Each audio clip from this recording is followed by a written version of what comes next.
박종진의 부동산 클래스.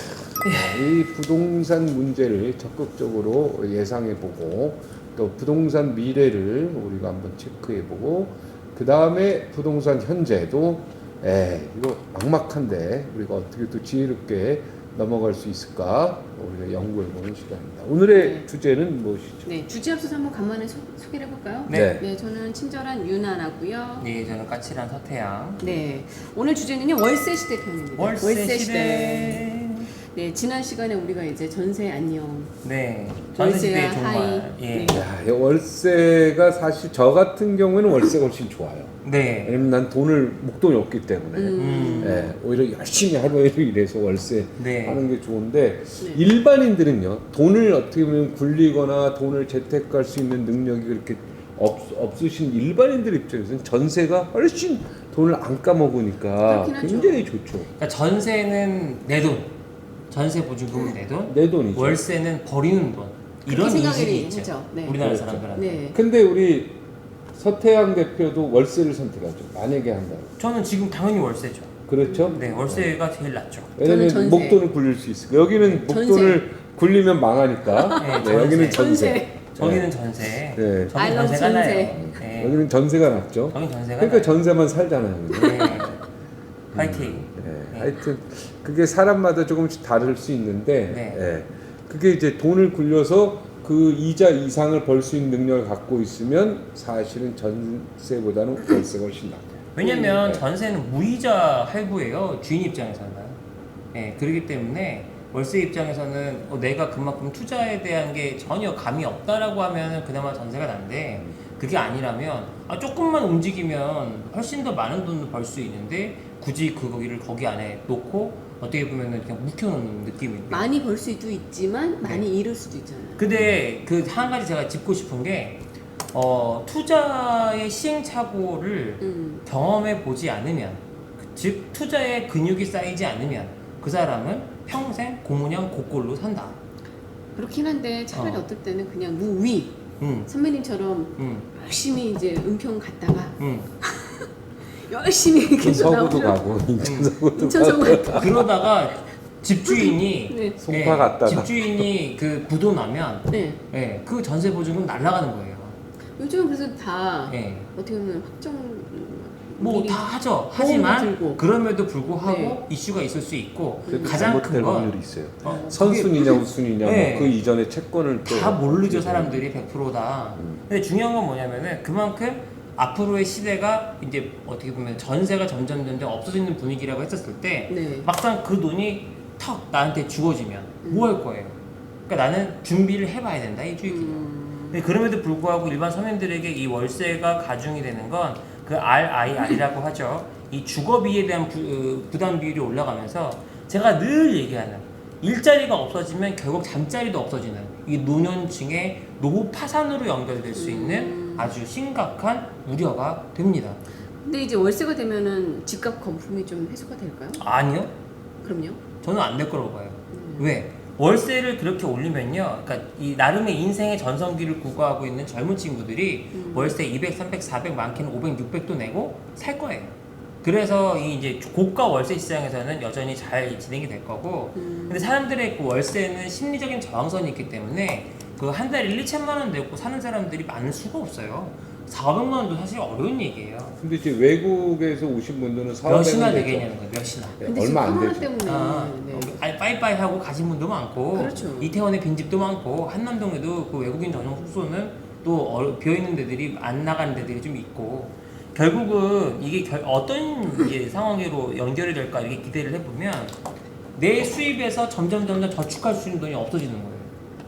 그러니까 내가 투자할 수 있는 돈도 이제 없어져요. 왜? 월세를 살다 보면 목돈이 계속해서 그달 나가게 되니까 내가 모아놓은 게 있는 좀 나이 드신 분들 40, 50은 해당 사항이 없을 수 있는데 20, 30은 결론적으로 이제 뭐가 되냐 결론적으로 자기는 뭔가에 40대, 50대쯤 됐을 때 내 집 하나 갖고 있겠다는 기대 자체가 어려워지는 상황이 될 수 있다. 좀 다른 얘기로 돌리면은요 얼마 전에 건축가 유현준 씨가 이런 얘기를 했어요. 네. 자기가 미국에서 유학을 했는데 유태인들은 태어나면 아이의 이름으로 펀드를 해주더라. 주식을 투자를 해주든지. 그래서 이제 얘가 성인이 되면 이게 우리나라 돈으로 한 5천만 원 정도 된대요. 그러면 90%를 대출을 모기지론을 받아서 5억짜리 집을 하나 사서 그때부터 회사에서 월급을 올라가는 만큼 집값도 같이 올라가는 걸 경험을 하는데 본인이 유학을 해보니 그 5천만 원 구할 수가 없어서 항상 이게 어떻게 보면은 그 이제 하루 인생을 힘들게 사는 하루 먹고 사는 사람처럼밖에 네. 못 살았다는 얘기예요. 근데 공감이 되거든요. 그 5천만 원대. 그 5천만 원을 모을 수가 없는 거예요. 뭐 때문에? 월세 내느라고, 집세 내느라고. 왜? 적지가 않은 거죠. 5천만 원 모으기 쉽지 않아. 예. 그러니까 이게 나는 5천만 원 어떻게 보면은 그렇게 안 큰 돈 같지만 4억 5천만 원을 모기지론으로 받을 수 있는 5천만 원과 그죠? 이 1, 2천만 원은 어떤 이런 애매한 숫자가 되는 거예요. 집 같은 거에 있어서. 그러면 내가 이제 20대 땐 그나마 괜찮아. 30대 때도 괜찮아. 근데 결혼하려고 앞두고 보니까 집 하나, 전세거래 하나, 전세도 없어지면은 번듯한 집 하나 가기가 어려워지겠죠. 그래서 걔네들끼리는 이제 그런 농담을 하는데요. 아, 나 이번에 월세 1,000만 원짜리를 옮겼어. 맨하탄에 사는 애들이. 나 월세 뭐 1,800만 원짜리 옮겼어. 보통 이제 회사에서 집값도 내주는 경우가 있으니까. 그렇죠. 이제 그런 식의 이제 경험. 그러면 결국 걔네들이 회사에 못 나가게 되는 거죠. 왜? 네. 집 때문에. 맞아요. 뭐 우리나라 모 대기업도 그렇게 그러니까 하잖아요. 그게 이제 카드값 자본의 노예가 메꿔야지. 되는 거죠. 쉽게 얘기해서 자본의 노예. 카드값 메꿔야지. 와닿지. 나도 그만큼 못. 회사의 노예가 되고 결국은 노예로 사는 거죠. 그래서 이제 지금 얘기하는 게 뭐냐면 지금의 이 월세 시대가 아직 안 겪어본 시장이에요. 5060도 안 겪어봤고 4050도 안 겪어봤고 2030도 안 겪어본 월세 시장이 오는데 이 월세 시장이 결국 주거비 부담으로 인해서 이제 쉽게 바뀌어질 우리의 미래, 현실, 우리 과연 행복하게 살 수 있을까? 뭐 이런 생각들을 하게 되는 거죠. 아, 너무 그러니까 또 비관적으로 월세라는 게 이제 젊은이들의 희망을 없어지게 한다. 네, 그죠? 네.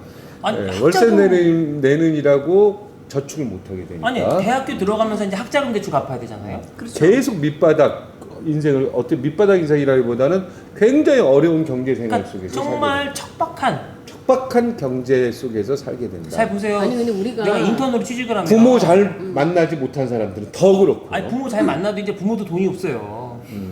상속하면은 100세까지 살아야 아, 되고. 100세까지 살아야 상속세 되니까. 또 엄청 내잖아. 그렇죠. 아니 생각해 보세요. 최저시급으로 내가 받는다 이제 막 해가지고 시작한다라고 가정을 했었을 때 200만 원이 좀 안 될 거예요. 근데 여기서 보통 이제 한 3, 40에서 4, 50 정도는 그 이제 학자금 한 이제 4년 동안 안 났던 거 이제 졸업하면 매기 시작하겠죠. 거기에 집값 한 5, 60 원룸 거기에다가 이제 생활비 또 3, 40 그럼 한 150 가까이 돼요. 그러면 그 남는 돈 3, 40 갖고 저축을 해야 돼요. 그럼 얼마나 저축해야지 돈 모을까요?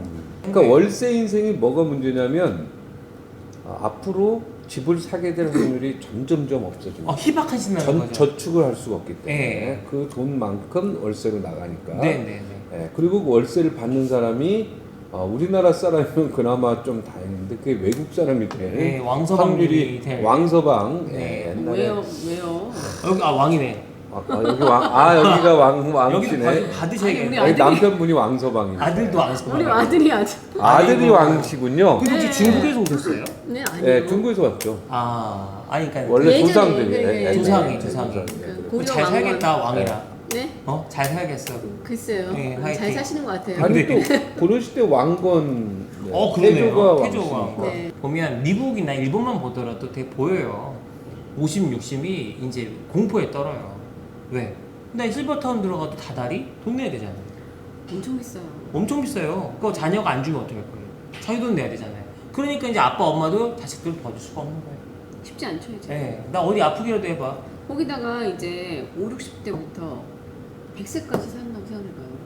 가끔 줄기세포도 맞아야 되잖아. 무릎 쑤시고 몇 천만 원. 무릎 쑤시고 비싸. 허리뼈 만약에 골절 생기고. 네, 그러니까 예, 그러면 그래서 자식들을 못 도와주는 거예요. 네. 쉽지가 않아. 네. 이 월세 시대에는 어떻게 보면은 3, 40대 특히 네. 이제 돈 좀 모아서 뭐 좀 해보려고 하는 사람들한테 네. 기회를 박탈하는 것 같아서 네. 어떻게 보면 이게 공평이고 이게 정인지 다시 한번 고민을 좀 해봐야 될 것 같습니다. 맞습니다. 정답이 없어요. 네. 뭔가 다시 고민을 해봐야 돼요. 네. 네. 이번 주제는 여기서 정리를 하겠습니다. 네.